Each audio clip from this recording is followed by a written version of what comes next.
Hi, boys and girls. We're going to finish reading today The Rough-Faced Girl by Rotha Martin. Then she found dried reeds, and taking the little broken shells, she strung a necklace. She stripped birch bark from the dead trees and made a cap, a dress, and leggings. Then, with a sharp piece of bone, she carved in the bark pictures of the sun, moon, stars, plants, trees, and animals. She went down to the lakeshore and soaked the moccasins in the water until they grew soft. Then she molded them to her feet, but they were still too big, and they flapped like duck's feet as she walked. Then all the people came out of their wigwams. They pointed and stared. "Look at that ugly girl," they laughed. "Look at her strange clothes. Hey, hey, hey, go home, you ugly girl. You'll never marry the invisible being." But the rough-faced girl had faith in herself, and she had courage. She didn't turn back. She just kept walking right through the village. And she does appear to be very strangely dressed compared to her sisters, right? As she walked on, she saw the great beauty of the earth and the sky spreading before her. And truly, she alone, of all that village, saw in these things the sweet yet awesome face of the invisible being. And if you can kind of look closely at this picture, okay, you can kind of see the eyes. It's coming down to the nose and the mouth. You can kind of see the invisible being. At last she came to the lakeshore, just as the sun was sinking behind the hills, and the many stars came glittering out like a fiery veil in the darkening sky overhead. And there, standing by the water's edge, was the sister of the invisible being waiting. Now, the sister of the invisible being was a wise woman. When she looked at you, she didn't just see your face, your hair, or clothes. No. When she looked at you, she would look right in your eyes, and she could see all the way down to your heart. And she could tell if you had a good, kind heart or a cold, hard, and cruel one. And when she looked at the rough-faced girl, she saw at once, though her skin was scarred, her hair burnt, her clothes strange, she had a beautiful, kind heart. And so she welcomed her dearly, saying, "Ah, my sister, why have you come?"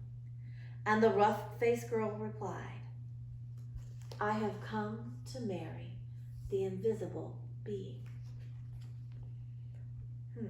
You think she'll ask her the same questions? "Ah," said the sister very gently now, "if you want to marry him, you have to have seen him. Tell me, have you seen my brother, the invisible being?" And the rough-faced girl said, "Yes." "All right then," said the sister, "if you have seen him, tell me, what's his bow made of?" And the rough-faced girl said, "His bow? Why, it's the great curve of the rainbow."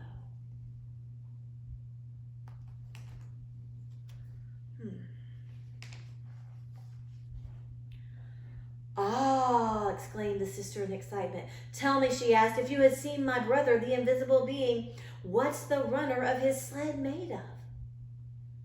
And the rough-faced girl, looking up into the night sky, said, "The runner of his sled? Why, it's the spirit road, the Milky Way of stars that spreads across the sky."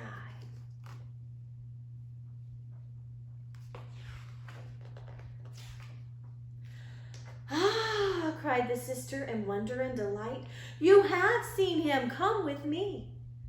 And taking the rough-faced girl by the hand, she led her back to the great wigwam and sat her in the seat next to the entrance, the wife's seat. Then they heard the footsteps coming along the path, closer and closer. The entrance of the flap of the wigwam lifted up, and in stepped the invisible being. And when he saw her sitting there, he said, At last we have been found out." Then, smiling kindly, he added, "And oh, my sister, but she is beautiful." And his sister said, "Yes."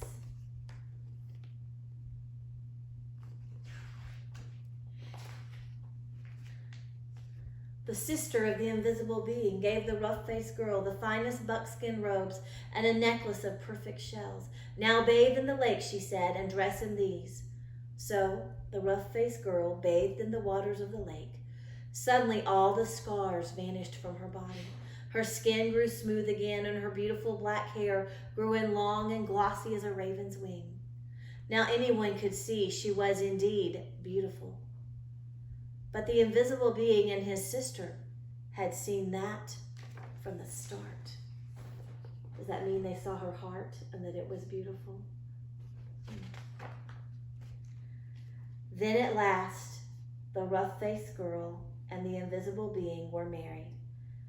They lived together in great gladness and were never parted. There's a picture. I wonder what all those people in the village would say now. Thanks for listening to The Rough-Faced Girl.